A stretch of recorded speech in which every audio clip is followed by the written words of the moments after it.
ॐ ह्रीं भूवराहाय नमः। ॐ ह्रीं महानाथाय नमः। ॐ ह्रीं पूर्णानन्दाय नमः। ॐ ह्रीं जगत्पतये नमः। ॐ ह्रीं निर्गुणाय नमः। ॐ ह्रीं निष्कलाय नमः। ॐ ह्रीं अनन्ताय नमः। ॐ ह्रीं दण्डकान्तकृते नमः। ॐ ह्रीं अव्ययाय नमः। ॐ ह्रीं अव्यक्ताय नमः। ॐ ह्रीं हिरण्याक्षन्तकृते नमः। ॐ ह्रीं पूर्णाङ्गाय नमः।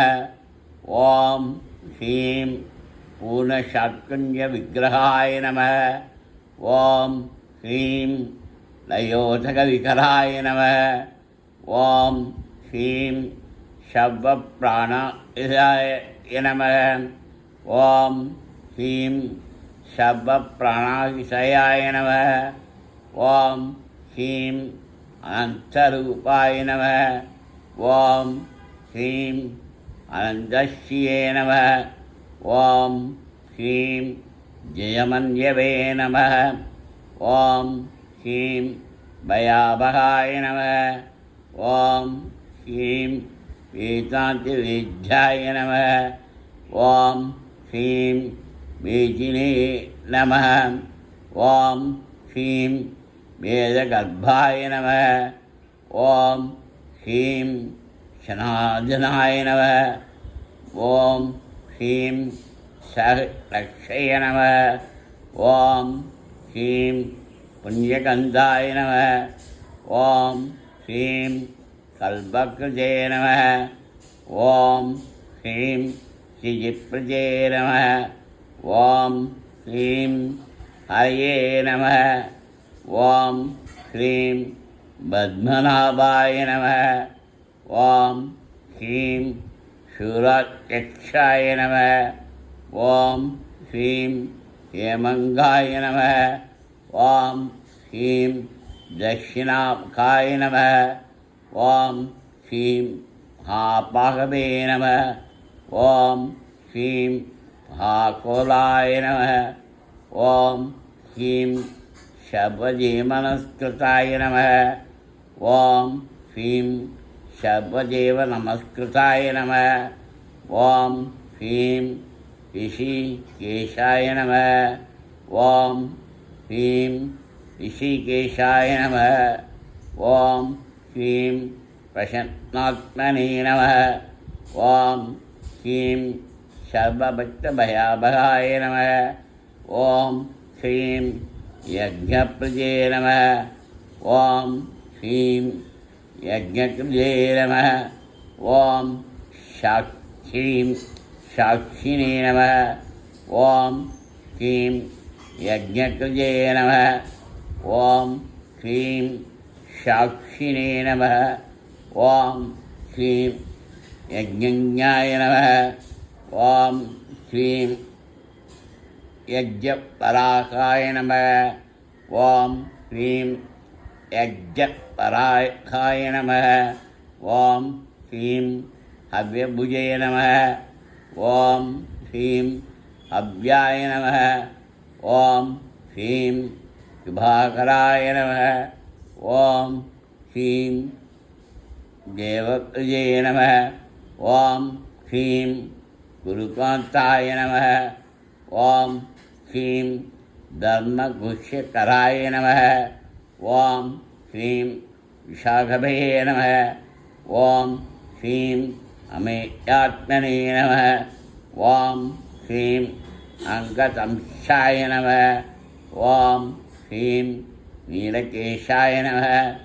ॐ ह्रीं आबलाय नमः। ॐ ह्रीं बुधात्मने नमः।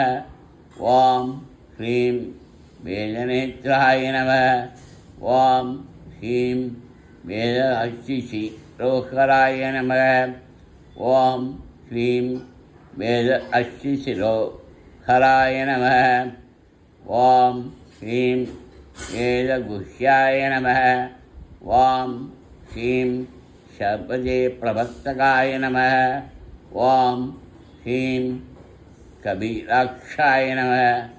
ॐ ह्रीं वेदाङ्गत्मने नमः। ॐ ह्रीं कंपारात्मने नमः। ॐ ह्रीं अबीरेश्वराय नमः। ॐ ह्रीं आनन्दभवनादिनाय नमः। ॐ ह्रीं ब्रह्मनादसमुद्भवाय नमः। ॐ ह्रीं सिन्धुजीरनिवासिने नमः। ॐ ह्रीं सिन्धुजीरनिवासिने नमः। ॐ ह्रीं समकृते नमः। ॐ ह्रीं शात्पदमापदये नमः।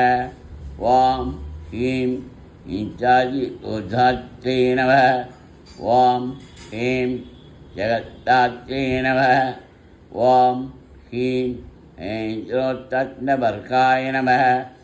ॐ ह्रीं भक्तवश्याय नमः। ॐ ह्रीं सोक्ष्वाक्ताय नमः। ॐ ह्रीं निजानन्दाय नमः।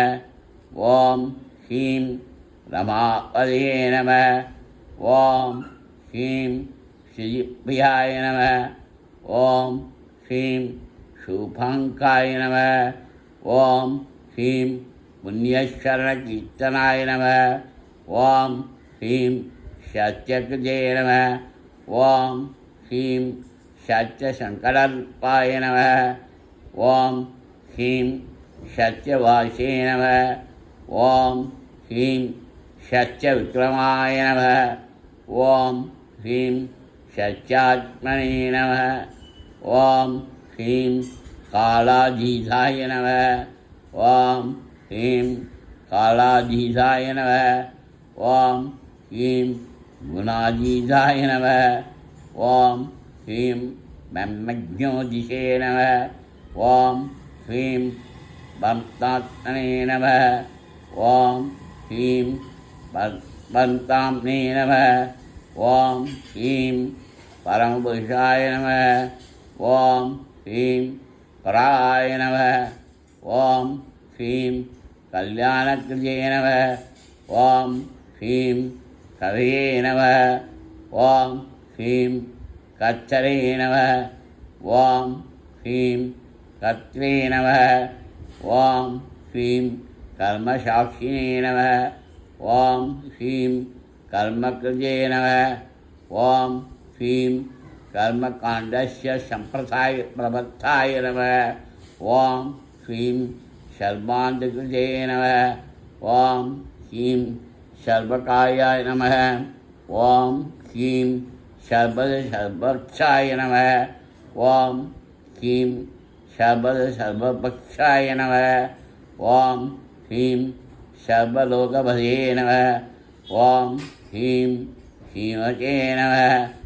ॐ ह्रीं श्रीमुष्णोश्वराय नमः।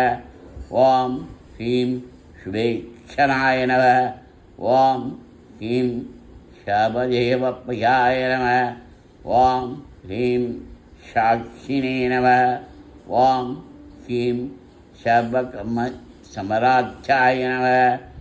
ॐ ह्रीं भक्ताभीष्टरप्रदाय नमः। ॐ ह्रीं अम्बुजवल्लीशाय नमः। ॐ ह्रीं श्रीमुष्णनायकाय नमः। ॐ ह्रीं श्री भुवरागपरब्रह्मणे नमः। ॐ ह्रीं भुवरागपरब्रह्मणे नमः। ॐ ह्रीं भुवरागपरब्रह्मणे नमः।